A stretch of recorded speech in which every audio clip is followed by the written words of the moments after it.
Nebraska Preps postgame with Damon Benning and Jacob Padilla. Not just saying it. One of my favorite times of the week, getting to talk nothing but high school hoops. Get my man Jacob Padilla. I am old DB. We are back again, and this is. Whew. Now, we're not bound by time because it's a podcast and we can do kind of whatever we want to. We like to stay around that 30-minute window. We have a lot going on to get in to 30 minutes with a crack statistician like yourself.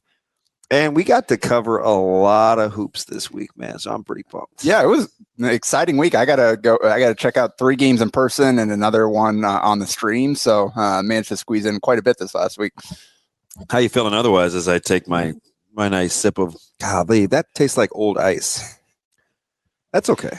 I'm just thinking out loud. I was having a moment here at the old Hurrdat facility where they have arguably one of the best break rooms for sure on this side of town. Like, what isn't in there? I actually have not been back there. You could drop in and head on out. So when you don't have a real job like me, you just kind of have free time to loiter. So I just kind of hang around the break room and see what I can see. But fantastic week, man. Where do you want to start?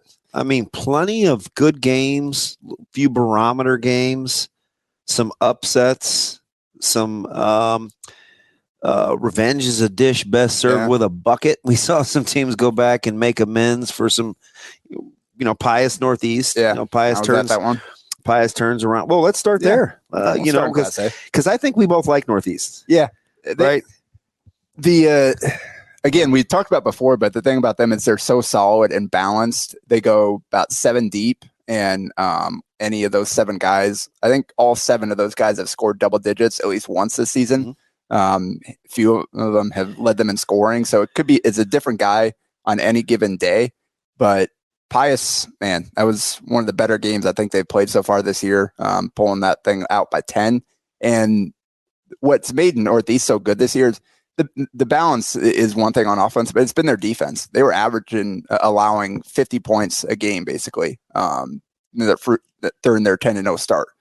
They gave up 46 in the second half against Pius. Yeah. And that's kind of what ended up being their downfall because they just couldn't quite keep up offensively. They didn't have that one guy that could step up, whereas Jack Hastreiter and Sam Hastreiter, both in the second half, they combined for 29 of those 46 in the second half. And they were the difference. They had 2 guys that could step up and make some big plays, and Northeast just couldn't quite get there. Do you feel comfortable saying that the offense has to run through Sam? Yeah, definitely. And that's the thing, like, Jack, he had a really quiet first half. He only scored 2 points from the free throw line, missed both his shots. When he got going in the second half, it was playing off of Sam. I mean, he knocked down 10 points in the third quarter alone that kind of turned the thing around. And 2 of those were catch and shoot threes from his brother. So, and then in the fourth quarter, Sam had 3 buckets all in the paint when they needed to kind of hold off the comeback attempt. So, that definitely for me has to be the way they play, kind of inside out with how efficient Sam's been. Even in earlier in the week, or on Friday actually, they lost us 66-64 to Lincoln Southwest in another battle of those are kind of the 3 at the top of Lincoln right now. Kind of a little round robin there, and Sam had 24 in that one, and Jack actually played well as well. They just didn't get the guard play. And I think the difference in that Northeast game was Jackson Kessler stepped up, scored 12 points, knocked down some big shots. So if they can play through Sam and then get enough out of either Bohr or Kessler in the backcourt, then they're going to be pretty tough. And they dominated the glass. They out-rebounded them by 20.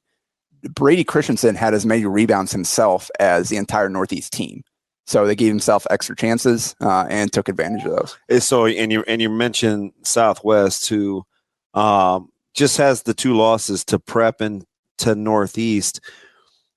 Do you feel you need another couple of weeks? You call it round robin. I kind of like that. It'll sort itself out, but there won't be a lot of opportunities once you get past the regular season schedule for them to pit one against the other. Do you feel comfortable having a pecking order in Lincoln yet? No, I have not yet seen Southwest. I've seen Pius a few times now. I've seen Northeast a few times as well. And again, I've seen both those teams win that battle, and we won't get a third matchup unless they see each other in the postseason. So, yeah, Southwest is the last one that I have to see. I know Ryland Smith had a pretty good week, scored 41 points in their 2 wins. But that's the team that I've got to see. But I think they're probably all in that same little cluster right there, in that kind of like that 5 through 8 range. Yeah, because in the coaches poll, they're back to back. Yeah, 6, 7, 6, 7, 8. Southwest 6th, Northeast 7, and Pius is 8. So yep, right in that range. So, and it's interesting, right? Because people always talk about Metro versus Lincoln or whatever, and the balance. If you talk, top 3 or 4 teams in Lincoln, top 3 or 4 teams in the Metro. Not a ton of difference. Maybe not as good at the top in terms of those individual teams, but the depth. Right now, I don't think Lincoln has to really take a back seat. No, again, that's three of the top 8, and obviously we know kind of the top 3, and we'll talk about who appears to be number 3 right now, just based on the way they're playing out of that group. But Omaha Central is kind of coming on strong. Give them a legit number 4. I would not, for as many questions as they have on where points are going to come from somebody not named Dawson or Davis, I still wouldn't want to play Central. Yeah, and then after that, we know how banged up Prep's been. They got by 2 wins this past week against Omaha South and Millard South. A little bit of a breakout for Jungers. Yeah, I felt like it was very good against Millard South, and they need him to be. He's got to be that. Your Division I player, he's got to be that consistent threat. It's got to be 20 a game for that team, especially with the guys that they're missing. They need him and Martell Evans both to be consistent performers, and then get just enough out of the rest of the guys. But defensively, I mean, they gave up less than 40 against South, gave up 55 against Millard South, and that most of that was on Will Cooper just raining threes. I think he was 7 for 10. But yeah, so beyond that, then I think you can. They got Gretna and Elkhorn South at 9 and 10 in the coaches poll, but I feel like that those 9 and 10 spots are going to be kind of a rotating group. Just depends on who gets a win that week. Whereas I think that top 8 is pretty solidified right now, and 3 of those teams are Lincoln. You could make the case, and they were a little sluggish against North Star. And I talked to Coach Feakin on Saturday, and he was a little concerned about managing the emotions coming off the Bellevue West win. But you could make the case outside of West Side of teams in the top 10. They may have 2 of the better wins against Prep and Bellevue West, 2 teams that they handled with relative ease. Yeah, and kind of weird to say that out loud, right? But neither game was ever really in doubt. And we knew they had some talent coming in. We were wondering, were they ready to make the leap? And it seems like they're capable of making that leap on any given day, even if they haven't fully gotten there this year. And that's the case when you're playing a bunch of sophomores. They're probably not going to be as consistent as teams that are more upperclassmen heavy. But we know that they're certainly capable, and you've got all those young perimeter players, and then Grant Jansen is a load inside, and we mentioned that big 60-49 against Bellevue West. He really bothered William Kyle. Yeah. Just kind of stayed connected, constantly touching him, did not allow any of the spin backs to the power. He was tough, man. He touched Kyle the third the majority of the night, which is kind of how Gretna played that whole game. And he's undersized height-wise, but he's as strong and as physical as any post you're going to find. And he does such a good job of carving out space, grabbing offensive rebounds. If you kind of fall asleep on him, you're going to find yourself out of position in a hurry, even if you were in good position to start. So you've got to work on every time a shot goes up against him. And I think William finished with 4 points in that game. And we talked about kind of the way that Westside beat Bellevue West in the Metro Final, and it basically was shut everybody else down, get physical, don't let anybody else get going.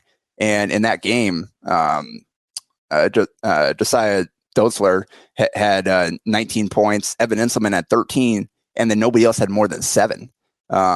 So they really shut down everybody else. Actually, the other Evan Inselman or Eldon Turner with 10, Jane Jackson with 6, and William Kyle with 4. That was it. Nobody else scored. The rest of the team was 0 for 13 from the field. See, in the blueprint, I think Coach Woodard will have those guys at some point kind of working through this. But we've seen when Bellevue West has struggled, it's physicality around the perimeter. Whether it's the touching and staying close and connected, with those wings and kind of some of the more slight guards. Teams just have gotten physical with Bellevue West, and I think it's bothered them a little bit to some degree in their 2 losses. Both games it was in a similar physical fashion. Yeah, and I mean Bellevue West, a lot of that supporting cast are more shooters than playmakers. That's and you call. Look at, they shot the ball well. So we've forgot to mention, they started off the week with a nice win against Abraham Lincoln. Yeah, really good. 73-66 at the Thunderdome. And they did a great job of kind of keeping Josh Dix in check. He's finished with 23, but it took him 21 shots. The jumper just wasn't falling. But he made a lot of plays. They just were able to kind of take control of that game and hold on. And then the story of the game was Jaden Jackson went 4 for 4 from 3 in the third quarter when they kind of surged ahead and took control of that game. And he finished with 21 on 6 of 7 shooting, hit 5 threes. And very, very streaky. Yeah. And then after the loss to Gretna, they bounced back 94-64 win against a scrappy Papio South team. And they were 16 of 26 from 3 in that game. So that supporting cast is going to be a little up and down just based on the shooting variance. But when they're firing, they can still put points on you in a hurry. It's just they got to get Josiah Dozer, they got to get William Kyle. Those guys have to be consistent and provide kind of those creation buckets, those inside points to balance out that perimeter shooting. I thought that was a good win against Papio South. And I know that Kircher and Ball are younger, and that's a promising backcourt. We know about Daniel Brocail. He had 33 in that game. Yeah. And he's a handful. He's a big, strong guard and does a lot of things well for them. That one, listen, I'm not vaulting Papio South into any sort of status. I felt like for what happened against Gretna, what I feel like Papio South is capable of, I know they're young in some spots. That was a really good performance from Bellevue West. You're not going to just get out of bed and score 90 some odd points in a high school basketball game in regulation. And there's something to be said for that against a talented team. Usually scoring 64 points doesn't get you beat by 30. Yeah. I mean, just think about that for a second. You scored 64 points and you got beat by 30. Yeah. That's a pretty good performance from Bellevue West. And shows what they're capable of. So they're by no means are they out of this thing. They're a clear top 3 team. Just right now, I think Westside obviously and Millard North is playing a little bit better. You talk about Millard North. They went and they beat Abraham Lincoln by 19. And Jason Green, just another do-it-all performance, 20 points, 12 boards, 5 assists, 3 blocks, 2 steals, just kind of stuff in the stat sheet. They had 3 others in double figures. So they're playing really well right now. The difference, I think, and it may be a little early, but if you ask me to okay, hey, so what's the difference? Because I've seen the top 3 quite a bit. And I think the difference between, and we'll see which one kind of manifests itself later on, but the difference right now between Bellevue West and Millard North, Bellevue West is probably they're the more skilled team, better shooters, basketball skill, greater at Bellevue. The difference in what makes Millard North really difficult, they can play with physicality. They have good length. Harmon is tough. Jason Green is kind of the unicorn. He's the one piece that nobody else has. So there's that. I think the physicality is the difference in those two teams, if you ask me. And Westside is the team that, although they're small in stature for the most part, they really get after you and dog you defensively. Yeah, and Millard North, I mean, their advantage, they have the one surefire high major player in the Metro right now, in Jason Green. And from what I didn't get to see that one, I had to make a choice. And I'm glad that at the game that I chose to go to, once we get in Class B, we can talk about it. But from what I heard, Jason just kind of took that game over and was special and turned that thing into an easy win for Millard North. And I mean, again, he kept them in it against Westside. Yeah, he almost single-handedly got it done against Westside. I mean, Jace, there's just no real answer for him. Yeah. It's pretty much winning if he gets ready. Yeah, so pretty standard week for Millard North. And then we mentioned Central scored 190 points in 2 games against Burke and Bryan, and PJ Davis scored 60 of them, scored 25, and then followed up with a career 35. Yeah. So man, if he's going a little bit more, because I think Jay Dawson had a good game in the first one, second one struggled a little bit more, but didn't matter because again, PJ Davis, the way he's playing, and that's what gave them a shot, kind of changed things in the Metro tournament and gave them a shot there in down in that semifinal. I've talked about this before with Dawson because he's got the full complement in his bag. He's a 3-level scorer. He handles it well. Again, but I told you this. He reminds me a little bit of Kobe Bryant in terms of his shooting percentage is a direct correlation of the degree of difficulty of shots he takes, because he's a good shooter. But sometimes, with taking tough shots, it affects the field goal percentage. I think he's a much better shooter sometimes than the statistics indicate. It's just sometimes he just takes tough shots. Yeah.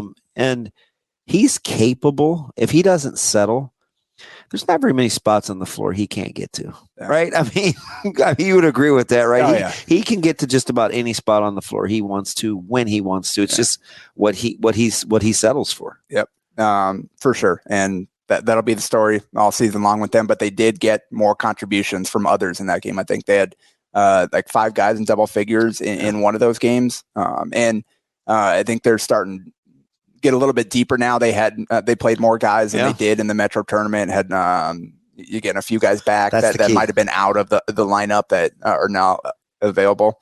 And that's actually going to be the case for a lot of teams as we kind of the second semester starts now. When you've got the 90 days running out for a lot of teams. Some will change. Bellevue West, we'll see how Jacob Arope kind of changes their lineup, because obviously they've got the 10 deep with Robbie Garcia playing that backup 5 now.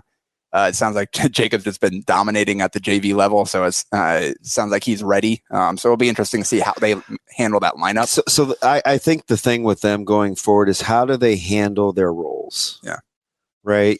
Because, playing 14, 15 minutes a night can be tough on some guys, but with Turner and Stuvie and Jaden Jackson and Garcia and, Cassio Jensen, feeling like you don't have to come in and get yours, kind of settle in. But it's easy for us to say that because we're sitting here. Yeah. But you need to kind of get in the flow of a game, right? That's a lot of bodies, right? We didn't even mention Barnett and Mitchell, and I mean it's a lot of guys for that T-Bird bunch. Yep. And another team that had already got a guy back that wasn't playing in the first semester is Omaha South. And I got back from my game on Saturday rather, and got a text about like 10:25 from a friend. It's like, hey, Elkhorn South, Omaha South going to 5th overtime. I'm like, what? Yeah. 10:30 and they're still playing basketball? How is that possible? It wasn't a Friday night football game where they threw the ball 67 times and it goes past 10. It was legit. It's 106 to 102 5 overtime win for Elkhorn South at Omaha South. And I believe Alec Noonan led the Storm with 33. He's a guy I've been talking about for a while now. Yeah, and for South, JoJo Ford is playing now. He's a guy that we talked about during the summer as a transfer there that, along with DeAndre Perkins, could really help that team. And I think he had quiet 30. Yeah, he had 30 in that one as well. Is there a quiet 30? I think anytime you lose, and it's probably going to be a little bit quieter. That's good. Thank you for bailing me out. I appreciate that. People say, well, how you score 30 and it's quiet? Well, I mean, 5 periods and 5 extra periods, and it was in a loss. So it kind of gets overshadowed. But I mean, welcome to the Metro. Yep. So that team will be a little bit different now with a few other guys kind of throughout the state. I know Andy Poss, St. Paul transfer at Grand Island, I think will help them quite a bit. Yeah, and Isaac Trout needs some help. Yeah, scoring is tough to come by for them. They need somebody in the backcourt that consistently create. They cannot rely on Isaac to do everything. And Poss is probably their best offensive guard. So I think that'll help them a little bit. And there are a few other guys that'll kind of help teams that are becoming eligible now. Most impressive one of the week is either Millard North over AL in impressive fashion or Gretna Bellevue West. Is that safe? Yeah, those are kind of the two most notable ones. Was pretty dominating fashion in which the Mustangs got it done. Especially following up the Bellevue West win to kind of almost they won by 7. Millard North stretched it out, won by 19. So I think that definitely is up there. And like you said, Gretna, anytime you can knock off a team like Bellevue West, that's pretty impressive. So, and I know I kind of glossed over it early on, and listen, they struggled a little bit with North Star the following night, did Gretna. But when you're a young team like that, managing your emotions and still being able to win, can't underappreciate that. Yeah. That's a fantastic job as we jump over to B. Yeah. I think we'll start with my game on Friday, the 1 versus 2 showdown. I was very jealous getting my minute-to-minute updates. Yeah. There was a stretch, JP, where we were yelling back and forth what was going on in the Roncalli Omaha Scott game. Sharpie, we were just going, yelling the score back and forth, and then somebody would chime in with, "Hey, and by the way, Gretna's winning too." And I was just like, "Oh, we must be going back and forth pretty loud." Yeah, between the Scott and Roncalli game for the random guy to tell me about Gretna and Bellevue West over my right shoulder. Fantastic atmosphere. Oh, it was phenomenal. Loudest I have heard a gym all year down the stretch of that game. When James Ninefu had a chance at the free throw line to hit a big shot, and the place just went nuts. Like everybody stomping, like the gym was shaking. It was so loud in there. And they pack them in. Yeah. And then got even louder when they got a big steal and went down and got fouled to tie it. Split the free throws to tie the game and send it overtime. So it just phenomenal. It's packed. Let me stop you real quick. Did you feel like Roncalli missed their opportunity to stretch it when it was just 1 point at the half? Yeah, a little bit. What did you feel real time? Yeah, well, yeah. So Scott kind of Scott got going in third quarter and really stretched that thing out. I was actually so they led by 5, I believe, going into the fourth. Then they started the third quarter on a 10-3 run, right? Yeah, 7-0 right out the gates. Push that thing to 12. You feel like, this thing's over. Credit to Roncalli and their resiliency for fighting back. There were 3 different times down the stretch where a player dove on a loose ball to force a turnover and get Roncalli the possession back. 2 of them were Brent Hellier. And so they just refused to quit. But they just kind of, it slipped away from them in overtime, and they were with it right down to the final possession. But down 3 or down 2 rather, press break. They just kind of broke it over the top, and James Ninefu took it down, sealed that thing with the dunk for a 65-61 win. And Ninefu was fantastic. Finished with 25 and 10. Had some big assists in the fourth quarter to Jake Brack, who finished with 20 points himself.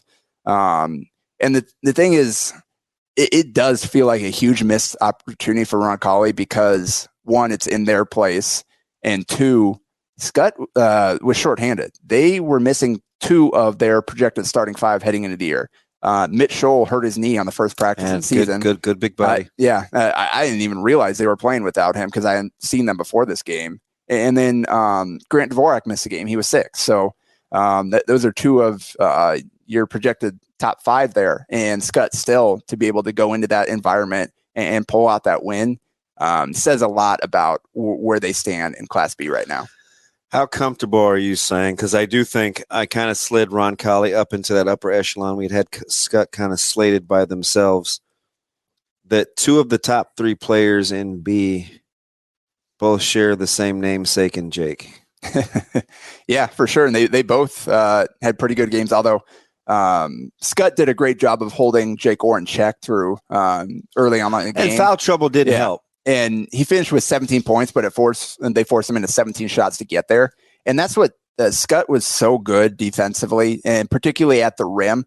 There were a lot of hard contested shots over the top. Like Orr wasn't getting anything easy. A few of those bucks he hit were like real tough, partially due to the other Jake, right? Yeah. That we're talking about. Yeah, with the size inside there, Brack going vertical, and just those guards kind of being physical on the perimeter and doing a great job. Ninifu's really long, so they had they really forced Roncalli into some tough shots. And Austin Schwartz had a huge game. He led him with 18 and made some big plays down the stretch. And Brady McGill is a sophomore to watch in Class B. Pretty quiet. And he flies under the radar with kind of this heralded sophomore class, but he's in a discussion. Yeah, and finished with 13 with 3 of 5 from 3, knocked down a huge one in the fourth quarter. So, I think Roncalli definitely showed that they belong right at the top of B along with Scott. But again, Scott 10-0 right now. They certainly look the part as a team that'll go wire to wire as a favorite in Class B. So a little bit of a tough stretch coming up here for teams like Platteview, who their schedule, I mean, it is really starting to kind of they got 2 tough ones this week with Ashland Greenwood and McCook. I know they dropped a little bit in the coaches' rankings as they sit at 8-3. Behind probably Beatrice and Bennington right now. And they lost back-to-back games against Roncalli and Bennington, and they got Wahoo on Friday this next week too. So that's in addition to that Ashland Greenwood, so 2 of the best in C1. But Platteview struggling a little bit, and Bennington, they're coming on strong. We weren't quite sure. Yes, they are. I wasn't sure on them either, right? And 72-60 win against an improved Ralston team. 56-50 win against Platteview, and then a 65-45 win against Blair. And they've gotten a bunch of different guys making an impact. Their balance, their depth has been key right now. Dylan Casart's a huge body inside. He gave gave Platteview problems. They just don't have any. They don't have any size. No. Dayton Swanson's the only guy that's over like 6 foot there, really. And you get it in foul trouble, then they really have nobody off the bench that can kind of match up with some bigger bodies. Milliken's their best rebounder and their best rim protector, and he's a guard. So, and Austin Holtz, we know he can go off. He was had 20 against Ralston, 14 against Blair. Trey Bird had a good week. He had 16, 14, and 16. So many birds associated with Bennington. Yep, that's he's like birds of a feather seem to flock together in that part of of town. Trey's, I think, a little bit better basketball player than his brother was, but he's fun to watch too. He can really shoot the ball long, active. So they've got a lot of guys that can hurt you. Gunnar Lime coming off the bench as a sophomore. It's kind of plays as an undersized big, just works that baseline really well, can finish, finds his way, head fakes and drives and stuff. So they've got a lot of guys that can make an impact. And they got a big one against Waverly coming up on Friday this next week to kind of continue this stretch of proving, hey, we're right up there at the top of B as well. And quietly, with just the 2 losses, probably have to give a little more respect to Beatrice, and say what you want to about North Platte and York. Beatrice sitting right there at 8-2, and both those losses, which were to Scott and Elkhorn, if there's good losses, those are a couple of them. And they continue to grind out wins, like 2-point win against York, 4-point win against Seward last week to improve. So they're in there at number 3 still in the coaches poll. And at number 5 is a team that we talked about last week and then turned around and immediately lost later that day. Jinxed them. But Scottsbluff making a rare trip all the way to the Metro, or to the Lincoln at least, and took on Waverly on Monday. Lost that one 69-58. And then turned around and beat North 61-56 the next day. And I was watching that one. And Austin Thine was the best player on the court. And that ended up being the difference in that one. He had 23 points, 6 assists, 6 boards. made some huge plays in the second half to hold on. So I still like Scottsbluff kind of in that top 5 mix, that top 5, 6, 7. I think kind of that top 7 is maybe solidifying a little bit where when you include Platteview and Waverly as kind of the other teams rounding out the top 7 in the coaches poll. And I think those teams definitely look the part and are starting to play that way. I know where I'll be tomorrow night, and it's in Ashland. But safe to say the best matchups of the week are out of the Metro, or is there something you like in the Metro? Yeah, those are pretty good ones. Fortunately, we've got Nebraska's playing Tuesday and Thursday this week, so that takes me out entirely of midweek high school games. I'll try to hit up a couple down in Lincoln on Saturday. But yeah, that's a huge one. That Ashland Greenwood Platteview one. Again, Platteview Wahoo, that's a fun one. There's some other big ones that we'll get a chance to talk about next week. And quickly in C1, we talk about Ashland Greenwood, big one against Fort Calhoun, won that one. And Kearney Catholic went down and knocked off Grand Island Central Catholic, gave them their first loss of the season. So you just have this C1 not so strong. weird, oh, by the way, Kearney Catholic will be there in March when it counts. 11-1, only losses against Scott. Not bad, right, on the old resume. Whew, the fastest 31 minutes in podcast history. We got it all in. That's Jacob Padilla. I'm Old DB. We'll be back next week with Nebraska Preps postgame. A Hurrdat Media Production.